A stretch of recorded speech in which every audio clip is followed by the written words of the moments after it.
सहनाववतु सहनौ भुनक्तु सह वीर्यं करवावहै तेजस्विनावधीतमस्तु मा विद्विषावहै। ओम शांति शांति शांति। वैदिक जीवन पद्धति इस कक्षा में आप सबका हार्दिक स्वागत है, अभिनंदन है। ब्रह्मचर्य गीत जो अथर्ववेद के ब्रह्मचर्य सूक्त का हम 13वां मंत्र आज समझने का प्रयास करेंगे। 12 मंत्र तक हमने स्वाध्याय किए थे और ब्रह्मचारी का जो जीवन है वह किस प्रकार से दिव्यता को धारण करता है, किस प्रकार से ज्ञानाग्नि में अपने को सौंप करके वह श्रेष्ठतम बन जाता है। तो ब्रह्मचारी का नानाविध समिधाधान इस विशेष मंत्र से हम आज इसका आरंभ कर रहे हैं। तो मंत्र एक बार लिखेंगे। अग्नौ सूर्ये चंद्रमसि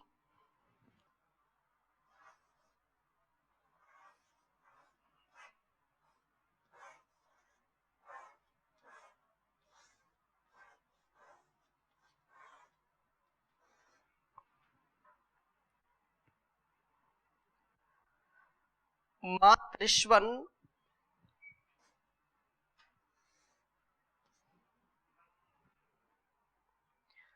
ब्रह्मचार्यप्सु समिधाधमा दधामि।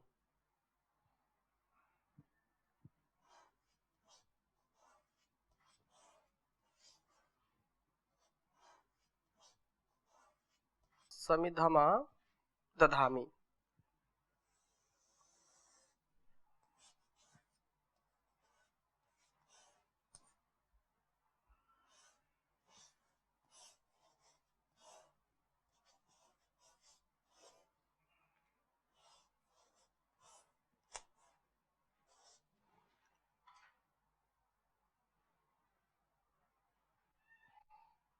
दधाति दधामि दधाति।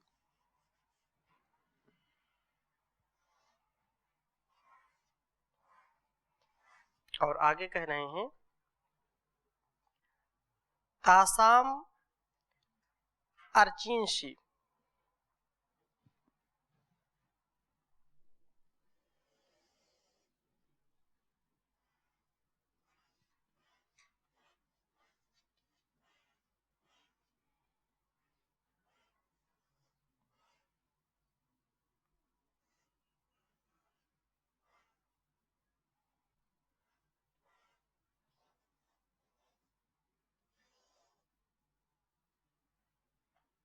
तासाम अर्चिंषि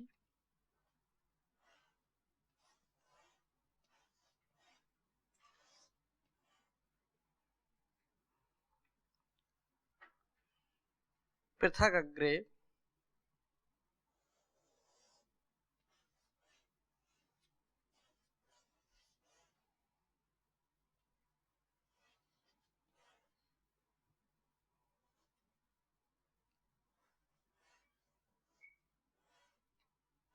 पृथक अभ्रे चरन्ति।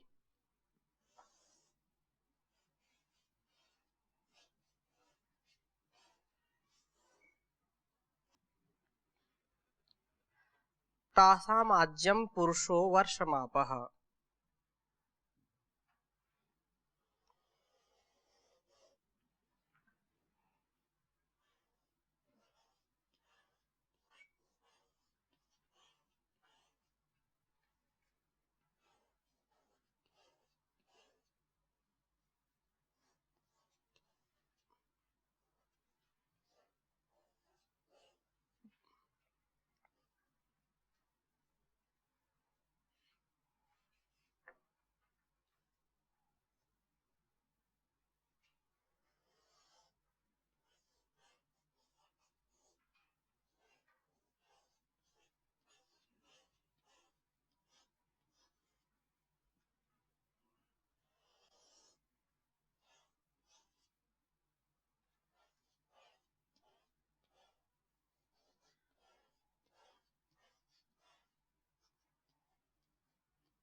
उच्चारण करेंगे। अग्नौ सूर्ये चंद्रमसि मातरिश्वन ब्रह्मचार्यप्सु समिधमा दधाति तासाम अर्चिषि पृथक अर्भे चरन्ति तासाम आज्यम पुरुषो वर्षमापः अग्नौ सूर्ये चंद्रमसि मातरिश्वन ब्रह्मचार्यप्सु समिधमा दधाति तासामर्चिंषि पृथक अर्भे चरन्ति तासाम आज्यम पुरुषो वर्षमापः। यह अथर्ववेद का जो ब्रह्मचर्य सूक्त का 13वां मंत्र, इसमें विशेष बात कह रहे हैं कि ब्रह्मचारी अग्नौ अग्नि में, सूर्य सूर्य में, चंद्रमसि चंद्रमा में, मातृश्वनी वायु में, अपसु जल में, समिधम समिधा को आदधाति रखता है। अग्नि में रखता है, सूर्य में रखता है, चंद्रमा में रखता है, वायु और जल में समिधा को रखता है। तासाम उन समिधाओं की अर्चिंश ज्वालाएं या किरणें पृथक जुदा जुदा अर्थात अलग अलग अर्भे अंतरिक्ष में चरंती चलती हैं। तासाम उन समिधाओं का आज्य घी पुरुषः पुरुष अंतरात्मा होता है। वर्षे वर्षा आपह व्यापक जल व व्यापक कर्म व्यापकताओं की होती है, अर्थात जो मनुष्य अर्थात जो ब्रह्मचारी इनको समिधा रूप में अग्नि में, क्योंकि जो भी यहाँ पर गिनाए हैं वो हमको एक ज्ञान देते हैं, एक जीवन देते हैं, प्रकाश देते हैं। सबसे पहले कहा अग्नि, तो अग्नि अग्नि भवति, अग्नि प्रकाशित करने वाली होती है, अग्नि हमको ऊपर उठाने वाली होती है, अग्नि दुर्गुणों को नष्ट करने वाली होती है, अग्नि जो भी उसमें आहूत करेंगे, जो भी डालेंगे, अग्नि उसको अपने जैसा बनाने वाली होती है।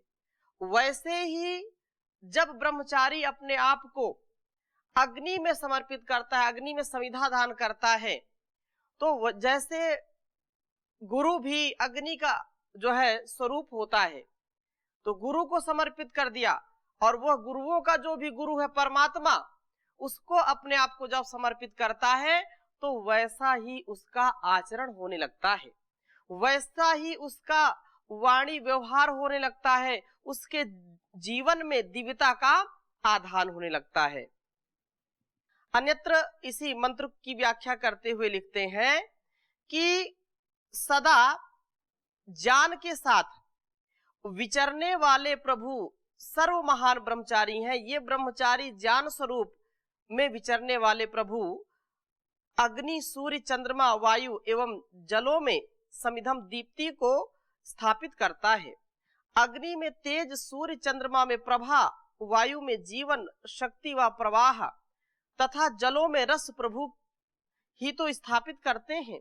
तासाम इन जल आदि की अर्चिंशी दीप्तियां पृथक अलग अलग अर्भे चरंती उदक पूर्ण मेघ में विचरण करती हैं। तासाम इन जल आदि में स्थापित दीप्तियों का ही कार्य रूप आज्यम पुरुषो वर्षम आपह।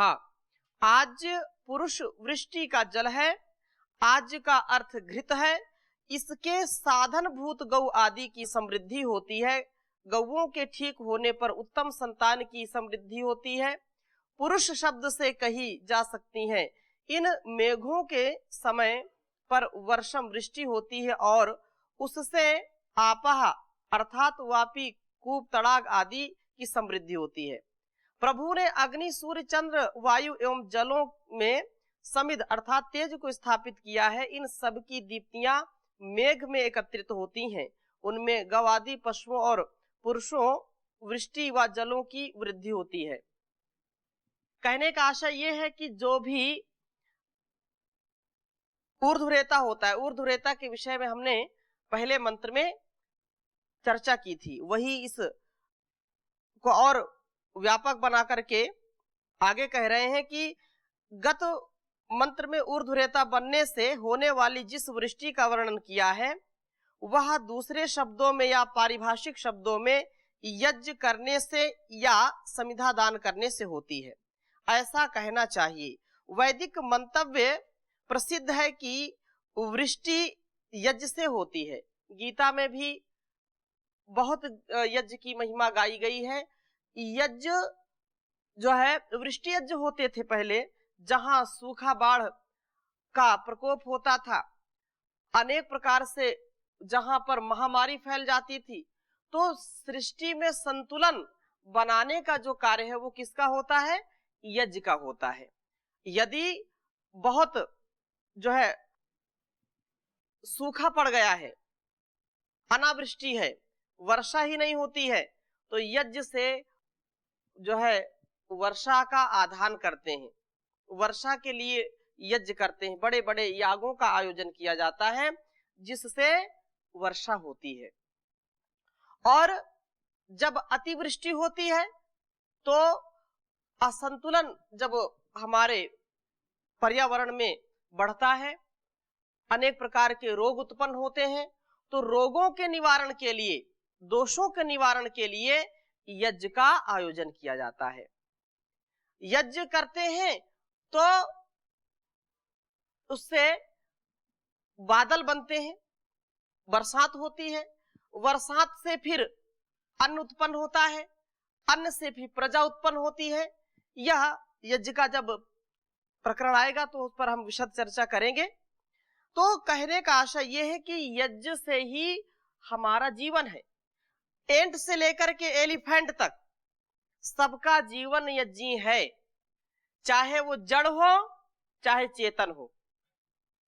ये पूरा अयम यज्ञो भुवनस्य नाभि, ये पूरे संसार का जो मूल केंद्र है वो क्या है? यज्ञ है। यज्ञ है, यज्ञो श्रेष्ठतमम कर्म। तो यह हमारे जीवन का, इस जगत का मूल कारण है। और जिसे आजकल की भाषा में ऊर्ध्वरेता होना या वीर का ऊर्ध्वगमन कहते हैं, उसे इसी प्रकरण में रूपांतर से समिधा दान नाम से कहा गया है। अतएव मैंने पीछे अर्थात आचार्य अभयदेव वेदालंकार जी कह रहे हैं कि समिधा का अर्थ दीपक से उपमा देते हुए ज्ञान दीपन है। जैसे दीपक में तेल की बत्ती द्वारा ऊपर जाने से दीप्ति अर्थात समिंधन होता है, ब्रह्मचारी में वीर के सुषुम्ना द्वारा ऊपर जाने से समिंधन होता है। जैसे दीपक तेल नीचे है, उसमें बाती डालते हैं और वह बाती के द्वारा ऊपर जो है जाता है और दीप्तित होता है, प्रकाशित होता है, अंधकार को मिटा देता है। वैसे ही युवक और युवतियों का ये परम कर्तव्य है कि अपने आप को ब्रह्मचर्य युक्त बनाएं और उनको जो है संयमित होकर के ऐसा जीवन जीना चाहिए कि वो ऊर्ध्वरेता बन जाएं, जिससे उनका शारीरिक बल, मानसिक बल, आत्मबल बढ़ता रहे। और जितना जितना ऐसा करेंगे उतना उतना वो राष्ट्र का कल्याण कर सकते हैं, अपना कल्याण कर सकते हैं, समाज का कल्याण कर सकते हैं। यदि दीपक जल रहा है और उसमें तेल ऊपर नहीं जा रहा है तो वह टिमटिमाता है केवल और लोगों को अच्छा लगता नहीं, वह ठीक ठीक प्रकाश दे नहीं पाता है। जितना संयम, जितना आपका अनुशासन अच्छा होगा, जितना आप संकल्पवान होंगे, उतना उतना आपके अंदर उन चीजों का आधान होगा। तो संकल्प की बत्ती से, संयम की बत्ती से इंद्रिय जित होकर के अपने शक्ति को, अपने उत्साह को ऊपर उठाने का प्रयास करें, यह अभिप्राय यहां पर है। और जो ऐसा कर लेता है, ज्ञान से, संयम से, संकल्प से, तप से, स्वाध्याय से, ईश्वर प्रणिधान से अपने आप को थाम लेता है और दीपक की जो बत्ती है उसको हमेशा निर्मल रखता है, मन को निर्मल रखता है, उतना ही उस दीपक से रोशनी अधिक होती है। बचपन में हम भी जो है जब दीपक जलाते थे, लैंप जलाते थे, तो कभी कभी उसमें गंदगी आ जाती थी बत्ती में। जब गंदगी आ जाती है तो तेल ऊपर चढ़ नहीं पाता है, तो क्या करते थे, फिर बत्ती बदलते थे। अब तो वो जमाना जैसे लद गए, अब तो ऐसी स्थिति कहीं आती नहीं है। तो दीपक की बत्ती निर्मल होनी चाहिए। दीपक का यदि हम सदुपयोग करना चाहते हैं, दीपक से यदि गंदगी को हटाना चाहते हैं, तो हमको बत्ती साफ करनी चाहिए। अर्थात अपने मन को, अपने संकल्प को, अपने विचारों को, वाणी व्यवहारों को बहुत ही पवित्र रखना चाहिए। अंतःकरण की शुचिता परम आवश्यक है। अंतःकरण की यदि शुचिता है तो आपका ज्ञान निर्मल होगा, आपसे कोई परेशान नहीं होगा, आपसे ये सब जग जहान सुख और शांति को पाएगा। इसलिए ये कहा कि समिंधन होता है, वैसे ही ब्रह्मचारी अपने वीर से सुषुम्ना द्वारा ऊपर जाने से समिंधन होता है। यह समिंधन ब्रह्मचारी नाना प्रकार से करता है, उससे नाना प्रकार की दिव्य वृष्टि उसे प्राप्त होती है। इसका वर्णन पाठक इस मंत्र में पाएंगे। आगे चर्चा कर रहे हैं कि ब्रह्मचारी अग्नि में समिधा रखता है, यह कहा ही गया है, परंतु यहाँ पर कहा है कि ब्रह्मचारी अग्नि में, सूर्य में, चंद्रमा में, वायु में, जल में भी समिधा का आधान करता है। यदि किसी तरह सूर्य में और चंद्रमा में भी समिधा रखी जा सके तो भी वायु और जल में तो समिधा जलाना भौतिक रूप से संभव नहीं है। बात स्पष्ट हो रही है? यह जल और वायु में समिधा रखने का क्या आशय है, यह सब स्वीकार करेंगे। तो अतएव यहाँ पर यह स्पष्ट हो गया कि इस प्रकरण में समिंधन व समिधा से भौतिक प्रदीप्ति ही अभिप्राय नहीं है। अतएव समिंधन का अर्थ है कि हम जो इस प्रकार की अभौतिक प्रदीप्ति, ज्ञान दीप्ति ऐसा करते रहे हैं, वह सर्वथा उचित है। बात यह है कि भौतिक अग्नि के आधार में जो सूक्ष्म अग्नि है वह बहुत विस्तृत है। उस दृष्टि से हर एक वस्तु का एक अग्नि है, प्रत्येक वस्तु का आत्मअग्नि है, ऐसा कहना चाहिए। तो इस वेद वचन का मतलब यह हुआ कि ब्रह्मचारी अग्नि, सूर्य, चंद्र आदि प्रत्येक की आंतरिक अग्नि में, आत्मअग्नि में ये समिधाएं रखता है और इस प्रकार इनका सच्चा ज्ञान प्राप्त करता है। वायु और जल में भी अग्नि है, जिसमें अग्निहोत्र करके ब्रह्मचारी इससे मिलने वाली ज्ञान दीप्ति को प्राप्त करता है। ये सारा जो वैभव है यह पंच तत्वों से बना हुआ है और पांच तत्वों से वह अपने आप को उनमें समिधा दान करके अपने आप को उनसे शिक्षित करता है, उनसे दीक्षित करता है, अपने आप को इतना सामर्थ्यशाली बनाता है कि किसी भी प्रकार की वह न्यूनता को स्वीकार नहीं करना चाहता है। ज्ञान दीप्ति को आत्मसात करना चाहता है। जल से, वायु से, अग्नि से, ये सारा जो हमारे जीवन का मूल है, उस मूल में कोई भूल करना नहीं चाहता है। जब मूल में भूल नहीं होगी तो व्यक्ति का जीवन कभी भी शूल नहीं बनता, कभी कष्टकारी नहीं बनता। वो सारे कष्ट नष्ट हो जाते हैं जो तप के द्वारा, संयम के द्वारा इसको ग्रहण करता है। यहाँ अग्नि, सूर्य, चंद्रमा, मातृश्वा और आपा, इन 5 देवों का ही क्यों उल्लेख किया है गया है, यह विचारणीय है।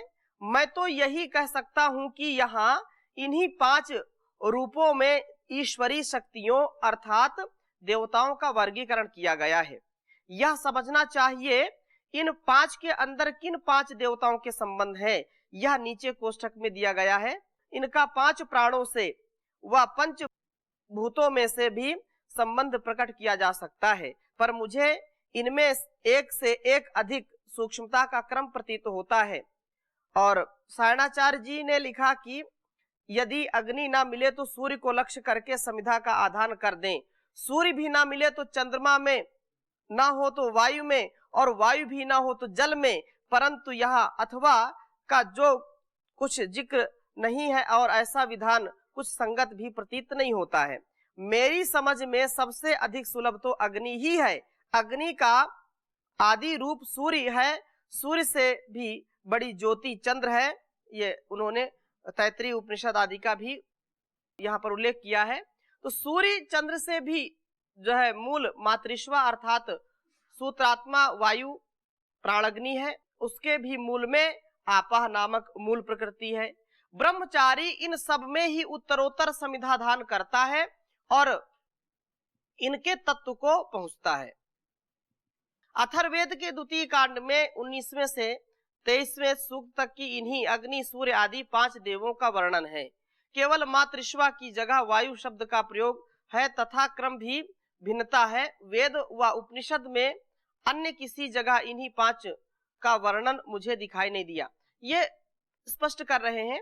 और अस्तु अध्यात्म में इन 5 का स्वरूप तथा इनका 5 प्राणों द्वारा बाह्य जगत में जो है संबंध निम्न कोष्ठक से वो समझा रहे हैं कि इन 5 जो संबंध बताए हैं 5 स्वरूपों का क्या क्या स्वरूप हो सकता है। तो आधिदैविक, आध्यात्मिक, 5 प्राण और 5 लोक, इन 5 में इनका विभाग किया है आचार्य ने। तो आधिदैविक में अग्नि, आध्यात्मिक में वाक और 5 प्राण में अपान, 5 लोक में पृथ्वी रखा है। ये कर्मेंद्री का प्रतिनिधि है और ज्ञानेन्द्रिय का प्रतिनिधि सूर्य, आधिदैविक, आध्यात्मिक चक्षु और 5 प्राण में जो है प्राण और 5 लोक में देव।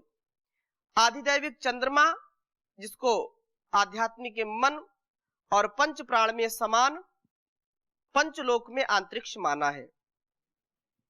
आधिदैविक में मातृश्वा को जो है रखा है, आध्यात्मिक में उसको प्राण और 5 प्राण में व्यान, दिशाएं, ये 5 लोक में माना है। इसी प्रकार से आपह आधिदैविक, आध्यात्मिक रेतस और 5 प्राण उदान और 5 लोक आकाश। अग्नि, सूर्य, चंद्रमा, मातृश्वा, आपा, ये 5 चीजों की यहाँ पर गणना की थी। उन्हीं को यहाँ पर आध्यात्मिक जब इसका अर्थ लेंगे तो वाक, चक्षु, मन, प्राण और रेतस। 5 प्राण के रूप में लेंगे तो अपान, प्राण, समान, व्यान, उदान, और 5 लोक में पृथ्वी, देव, अंतरिक्ष, दिशाएं और आकाश। तो यह एक छांदोग्य तैत्तिरीय का कुछ प्रसंग देकर के इन्होंने समझाने का प्रयास किया। ब्रह्मचारी अपने अंदर वाणी, चक्षु, मन, प्राण और रेतस देवों की अग्नि में समिधा डाल करके इन्हें वश में करने वाला और इनका तत्ववेता बन जाता है। यदि वाणी का सामर्थ्य ब्रह्मचारी में नहीं होगा तो किस में होगा? वक्तृत्व, व्यक्तित्व, कृतित्व, यह एक सच्चे ब्रह्मचारी, एक सच्चे निष्ठावान, धैर्यवान व्यक्ति की पहचान होती है। उसका ये सारा वैभव स्वयं प्रकट होता है। लेकिन यदि वह इस गति को, इस प्रगति को अपने ज्ञान के द्वारा, अपने तप के द्वारा संभालता नहीं है तो ये सारा बिखर जाता है। इसलिए यह अपने आप को किसी भी प्रकार से न्यून नहीं बनाना चाहता है, इनको सबको वश में करना चाहता है। जैसे आदि दैविक या आदि भौतिक जगत रूपी ब्रह्मचारी अपने अंदर के सब प्राणियों के लिए अग्नि, सूर्य, चंद्र, वायु तथा आपा में अग्निहोत्र करता हुआ इनकी शक्ति से लाभ उठाता या वर्षा प्राप्त करता है, पर संसार में इन पांचों देवों की शक्तियां प्रत्येक कर्म में परस्पर इस तरह मिले जुले रूप में काम कर रही हैं कि मनुष्य इनका मिश्रित रूप ही दिखाई देता है। इनके जुदा जुदा कार्य को वह नहीं जान पाता। संसार के मामूली लोग इसी अज्ञान की अवस्था में रहते हैं, किंतु ब्रह्मचारी को इतनी अच्छी तरह तत्वतः जान लेता है। इनमें से प्रत्येक देवता का जुदा जुदा यजन करने के द्वारा इनके परिणामों का इतनी अच्छी तरह जान प्राप्त कर लेता है कि वह सब जगह इन पांचों में से प्रत्येक शक्ति के प्रभाव को जुदा जुदा, ये उर्दू शब्द है, जुदा जुदा मतलब अलग अलग, भिन्न भिन्न। जैसे कि सूर्य की सफेद किरण को फाड़कर वैज्ञानिक लोग उसे 7 जो है अलग अलग रंगों में देख सकते हैं, या जैसे अंतरिक्ष की विशेष अवस्था हो जाने पर सफेद सूर्य किरण 7 रंगों वाले विशाल इंद्रधनुष के रूप में स्वयमेव दिखाई देती, वैसे ब्रह्मचारी प्रत्येक परिणाम का विश्लेषण करके उनमें अग्नि, सूर्य आदि प्रत्येक का अलग अलग प्रभाव देख सकता है। सूक्ष्म से सूक्ष्म ज्ञान और बड़ा से बड़ा ज्ञान, अणु से अणु और महान से महान ज्ञान का सूक्ष्मता से जो विश्लेषण करने वाला है वह कौन है? वह ब्रह्मचारी हो सकता है, और वह चारों ओर से अपने आप को धैर्य पूर्वक ऊंचा उठाने का कार्य करता है। तो इसकी चर्चा और हम आगे करेंगे, अभी यहीं पर विराम दे रहे हैं।